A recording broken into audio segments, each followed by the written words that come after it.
Saat kamu mau bicara, otakmu mengirim sinyal ke paru-paru, mulut, dan lidah. Beberapa saat kemudian, kamu akan mengatakannya. Saat cahaya terpantul ke suatu objek, matamu menangkap dan mengubahnya menjadi impuls listrik. Lalu otak bisa ngerti objek yang kamu lihat. Saat kamu berbicara, bergerak, melihat, dan bernafas, perpindahan sinyal berlangsung di dalam tubuh selama sepersekian detik. Nah, coba bayangin matamu nggak cuma 2, tapi ada 16 miliar. Begitupun dengan tangan dan kakimu. Anatomi fisikmu memang nggak berubah sama sekali, tapi otakmu menangkap informasi dari 8 miliar manusia di seluruh dunia. Organ ini bukan lagi jadi otakmu saja, begitupun dengan pikiran di dalamnya. Tubuh manusia dikendalikan oleh satu otak yang sama. Menurutmu terdengar mengada-ada ya? Jangan salah, kecerdasan kolektif sudah ada di alam kok. Kawanan lebah dan koloni semut punya kemampuan unik untuk bekerja sebagai satu organisme tunggal. Cara kerja koloni serangga mirip dengan otak, dan setiap individunya berperan sebagai neuron. Lalu, gimana ya kalau evolusi nggak mendorong kita untuk jadi makhluk independen yang bisa berpikir sendiri? Gimana kalau pikiran kita juga diketahui orang lain meskipun kita nggak membeberkannya sendiri? Oke lah, semisal nih, semua manusia menjadi satu koloni besar dan cuma punya satu otak. Dan supaya lebih seru, kamu sendiri nggak termasuk dalam otak terpadu ini, karena kamu udah jadi penjelajah luar angkasa yang baru saja mendarat di bumi. Makhluk hidup yang dominan di sini adalah manusia. Di sini, kamu langsung disambut oleh komunikasi. Saat kamu mencoba ngobrol dengan cowok yang ada di jalan, dia menjawab, "Kami tinggal di sini." Lalu seketika pergi, "Adem, ayem, dan tentram," sahut wanita yang lagi goes di dekatmu. "Semua penduduknya," seru pekerja bangunan dari atap gedung, "mengupayakan kebaikan bersama," sambung wanita tua dari dalam rumahnya. Kalian berkomunikasi secara berurutan seolah sedang melakukan monolog. Kalau ada yang ngajak kamu ngobrol, orang lain bisa nyeletuk dan melanjutkan obrolanmu.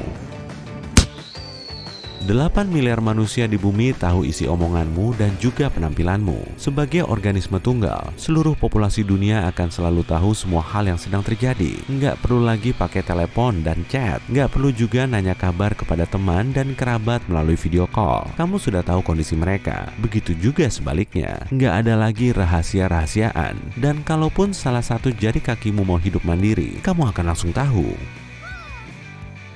Kamu nggak bisa nyuri atau berbuat jahat karena sekali lagi pikiran kita satu. Kado kejutan udah nggak seru lagi karena si penerima kado sudah tahu isinya. Bahkan dia bisa tahu isi kepalamu saat kamu membelinya. Dalam kehidupan normal, setiap orang punya dunia batinnya sendiri yang penuh misteri dan rahasia. Tapi hal ini sudah nggak berlaku lagi. Di dunia ini, semua orang sama-sama tahu semuanya karena kita satu. Kita juga punya mimpi yang sama. Nggak ada yang ditutup-tutup. Dan yang pasti, nggak ada lagi kebohongan. Bagi koloni besar sebanyak miliaran orang, tujuannya cuma satu, kemakmuran bagi seluruh unit. Manusia di sini nggak bekerja untuk kepentingannya sendiri. Kita nggak menciptakan produk lalu bersaing cuma demi merek mobil, ponsel, aksesoris, atau beragam pakaian. Semua orang hidup seperti lebah di sarangnya. Banyak rumah dan bangunan dibuat serupa agar lebih efisien. Cuma beberapa yang terlihat nyeni, arsitektur wah, dan kota maju cuma dianggap hiasan. Setiap penduduk tahu betul tugasnya masing-masing. Sopir mobil itu lagi nganter kargo ke tempat tujuan. Pria ini tiap hari jalan kaki menuju kantornya. Ada juga yang naik kapal dan pesawat untuk pergi kerja. Jutaan tugas terus dilakukan dan nggak ada satupun yang sia-sia. Kalau otak menginginkan kastil, manusia langsung membangunnya. Kalau otak perlu pesawat luar angkasa, mereka juga akan membuatnya. Banyak orang bekerja di pembangkit listrik dan pabrik makanan agar semua kebutuhan mereka terpenuhi. Dengan begini, akan tercipta kehidupan yang normal dan nyaman. Koran dan pengumuman resmi tidak lagi dibutuhkan. Tiap kali ada penemuan ilmiah, semua orang akan segera tahu. Banyak juga yang diberi tugas untuk mengawasi planet dan atmosfer agar tidak terlalu kotor. Apapun akan mereka lakukan demi kebaikan bersama. Kalau satu orang mendapatkan masalah, orang lain di dekatnya akan segera membantu. Ibarat satu jari kena luka, tangan kita nggak akan bisa menggenggam kuat. Jadi, unit ini memerlukan individu yang kuat dan sehat. Tapi di sini, nggak melulu soal kerja dan bisnis. Ada kalanya, otak juga senang bersantai. Lalu digelarlah pesta meriah berskala planet. Beragam hiburan juga ditampilkan, tapi tentu berlainan dari jenis hiburan yang kamu bayangkan. Nggak ada lagi pembuat film atau acara TV. Aktor atau seleb pun nggak terlihat lagi batang hidungnya. Ngapain repot-repot pakai penulis naskah dan kru film kan? Kalau semua manusia sudah tahu alur ceritanya, bahkan endingnya sebelum filmnya sempat dirilis, hiburan utama di sini sudah beralih ke sains. Begitu banyak sumber daya dikerahkan untuk mewujudkan penjelajahan planet dan luar angkasa. Penduduk di seantero dunia menyaksikan dengan takjub saat kapal selam menjelajahi bagian lautan yang belum terjamah. Wah, apaan tuh? Spesies yang belum pernah kita lihat berenang-renang di Palung Mariana. Sesaat setelah ilmuwan mengamati rekaman video di bawah air, seluruh umat manusia turut merayakan penemuan ini.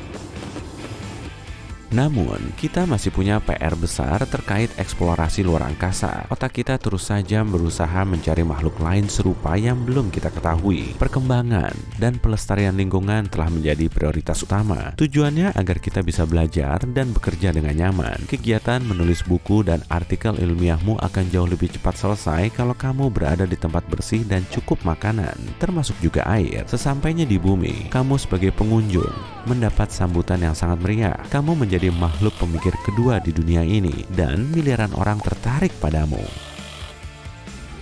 Tapi pikiran kolektif ini membawa beban yang sama. Otak manusia normal nggak ada yang sempurna. Kamu tahu rasanya kan saat kamu meragukanmu sendiri dan malah gamang dalam mengambil keputusan? Ada perasaan ingin berhenti saja dari pekerjaan yang kamu benci. Tapi di sisi lain, ada yang memengaruhimu agar tetap bertahan. Kamu terus-terusan menarik ulur pikiranmu dan hanyut dalam lamunan. Ini semua bisa membuyarkan fokusmu dari pekerjaan, serta bikin kamu begadang sepanjang malam. Keraguan seperti ini ada pada miliaran orang di dunia ini, kemudian memicu konflik. Bisa aja kan pekerja bangunan itu lebih suka nyetir kapal selam dan menjelajahi isi lautan? Betul, semua orang memang dibutuhkan. Pekerjaan mereka juga sama-sama penting. Tapi kan kita semua punya pilihan. Pikiran kolektif bisa marah, lelah, atau putus asa. Gimana pun juga, kita ini manusia. Saat ini, populasi manusia melambat, otak semakin lamban, dan produksi terhambat. Seakan-akan seluruh dunia kehilangan jati dirinya. Tapi cepat atau lambat, semuanya akan berlalu. Dan mood otak kolektif pun kembali positif. Kawanan lebah kembali sibuk menjalani rutinitas hariannya. Dunia terus membaik. Setiap tahun, koloni ini terus berkembang, dan jumlah kelahiran makin banyak. Suatu hari nanti, tempat dan sumber daya yang ada bisa nggak memadai. Maka, pemukiman di planet lain menjadi langkah yang terus diprioritaskan. Pesawat pertama sudah dibuat dan akan mengirim ratusan ribu orang ke planet merah. Kalau sudah terwujud, wawasan otak kolektif ini akan meluas. Orang-orang yang masih di bumi akan tahu banyak soal Mars. Kamu sudah tinggal di bumi selama bertahun-tahun dan mendokumentasikan semua pengamatanmu tentang makhluk super aneh yang sangat efisien. Tapi kamu juga tahu ada makhluk misterius yang tinggal di sini. Mereka hanya muncul pada malam hari, hidup jauh di bawah tanah, dan mirip dengan manusia. Tapi anehnya, 8 miliar orang dan kecerdasan kolektifnya tidak memperhatikan penghuni lain ini. Kamu segera tahu, makhluk ini adalah alam bawah sadar. Ia berada jauh di bawah sana, tapi bisa mengendalikan semua orang yang tinggal di permukaan. Layaknya otak manusia normal, pikiran bawah sadar bersifat misterius. Ia mempengaruhi emosi dan jiwa setiap manusia. Kemungkinan juga menjadi sumber impian kolektif yang dimiliki semua orang, takutan terdalam mereka, dan kekhawatiran terpadu mereka. Makhluk di sini mungkin nggak bisa menjelaskan alasan dari rasa cemas dan khawatirnya. Alam bawah sadarlah yang memegang kendali.